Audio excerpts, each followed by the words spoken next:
Durante discurso na Câmara de São Paulo, Renan Santos deixa claro a necessidade de declarar guerra ao crime organizado. Agora eu passo a palavra para a pessoa que me inspirou a combater e que trouxe isso lá atrás, o nosso presidente Renan Santos.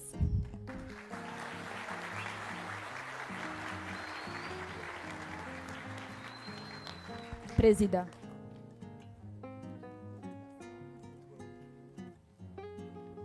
Que perigo.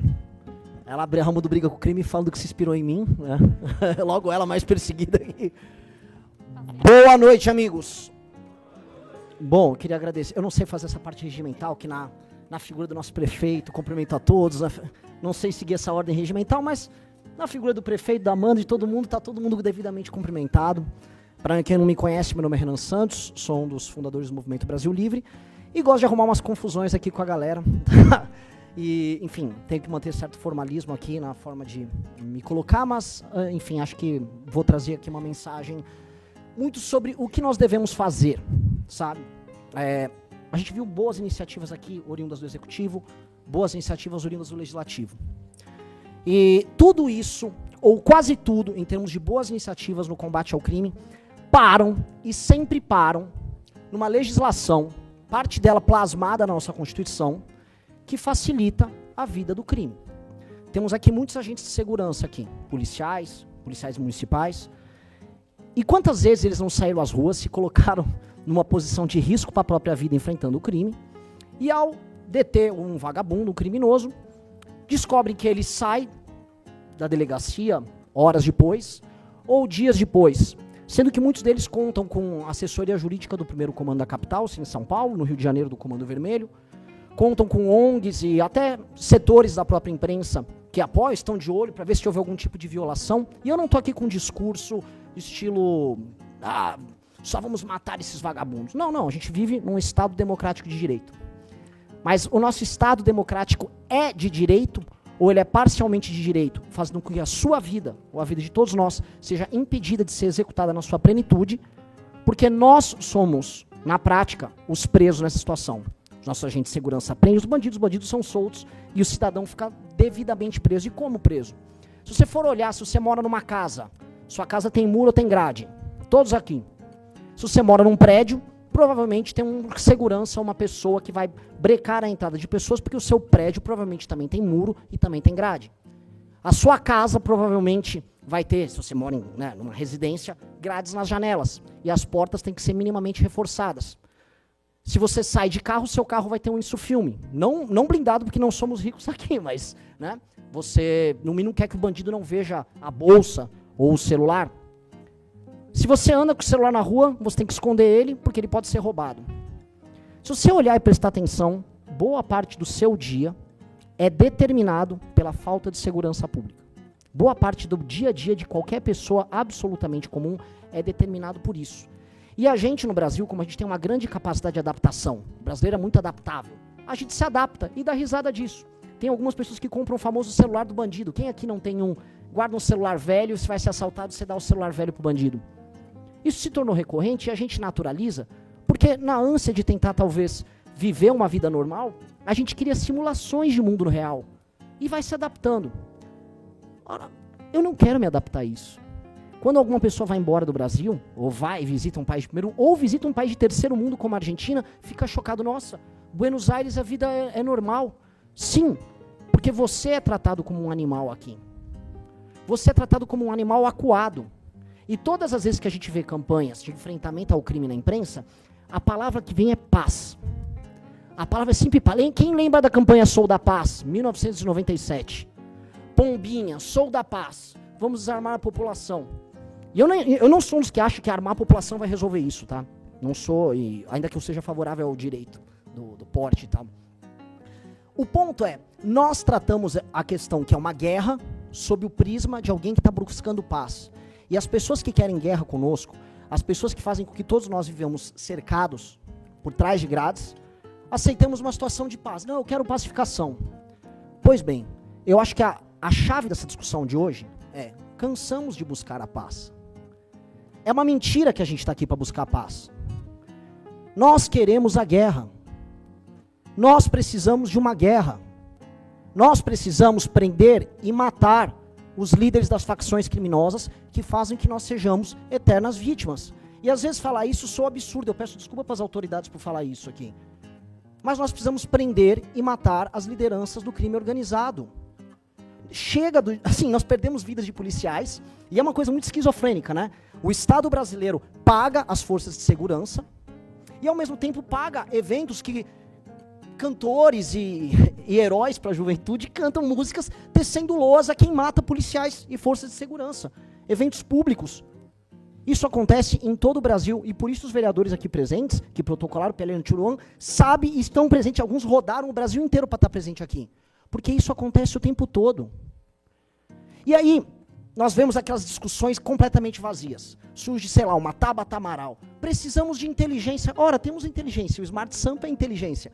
Mas esses mesmos intelectuais, não, mas veja só, um racismo estrutural no Smart Sampa. Eu vi essa discussão, alguém aqui já deve ter visto também. Não, precisamos agora falar da recuperação deles. Não, antes de recuperar, eu quero punir. E é tão libertador a gente falar o que precisa ser feito. Nós precisamos punir, nós precisamos derrotar, e nós precisamos retirar os espaços de poder que esses grupos têm. E prestem atenção. É guerra, certo? Se é guerra, nós temos um inimigo. E chega de fingir que o crime organizado não é nosso inimigo. Se é guerra, nós temos um exército, nós temos figuras presentes aqui capazes de enfrentar uma guerra. Mas o que adianta a gente ter uma legislação em que a gente prende e eles são soltos? Mais do que soltos, a gente prende, eles formam uma ONG, vão para Brasília com essa ONG, se reúnem com ministros, se reúnem com deputados, fazem um lobby, produzem um filme, colocam um filme na Netflix, colocam os cantores para cantar para vocês e fazem o que vocês aceitem diariamente, que a sua situação é viver por trás de uma grade segurando um celular com medo de ser roubado, como aquele ciclista que tomou um tiro no meio da barriga por causa de 2 bandidos, eles próprios vinculados ao primeiro comando da capital. A gente não vai naturalizar isso, a gente tem que falar, é guerra.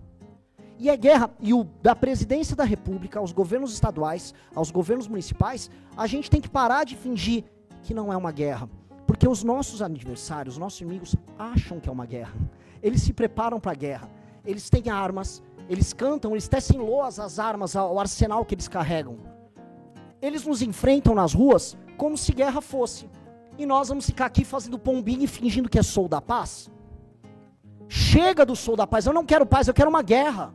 E eu acho que todo mundo aqui, dos vereadores presentes, até as autoridades presentes, que eventualmente, né, por questões, a gente sabe a perseguição que as autoridades sofrem ao defender o que precisa ser defendido.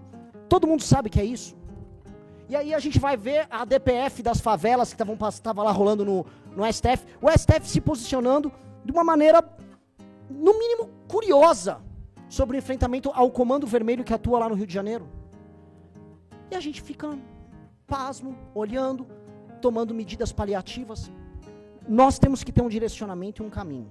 E eu acho que esse caminho da frente, a Amanda está trazendo aqui inúmeras propostas, mas nós como cidadãos, nós como parte da sociedade civil, temos que ter um caminho. Aquele que não tem caminho não sabe para onde vai.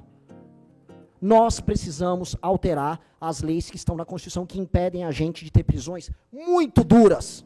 O bandido tem que ter muito medo.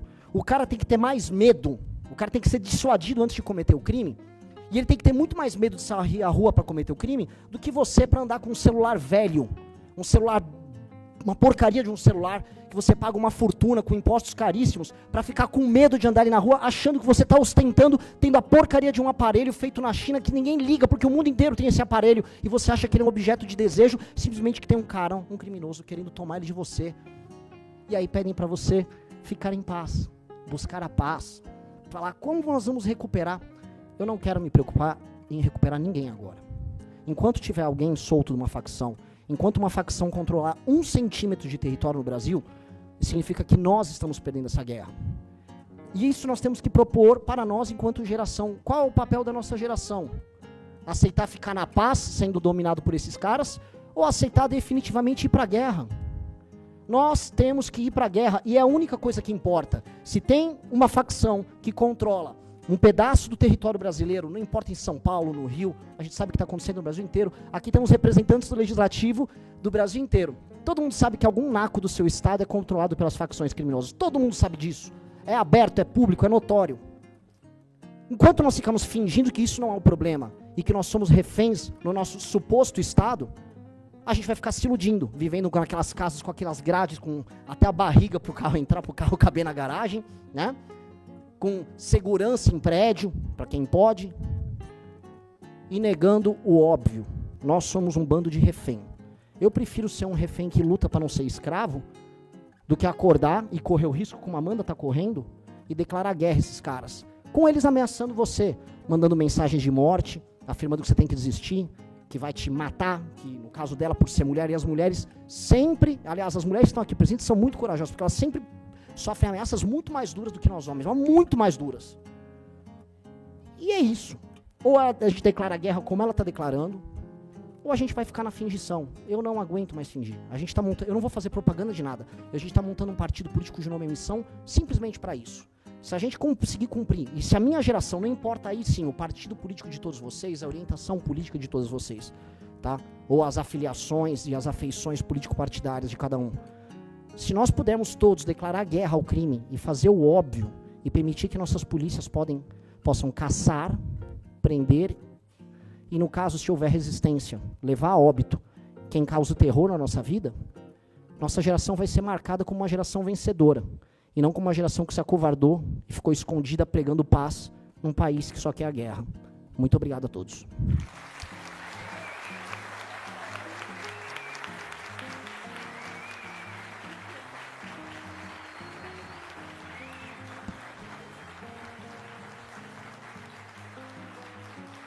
Inscreva-se no Pela Causa.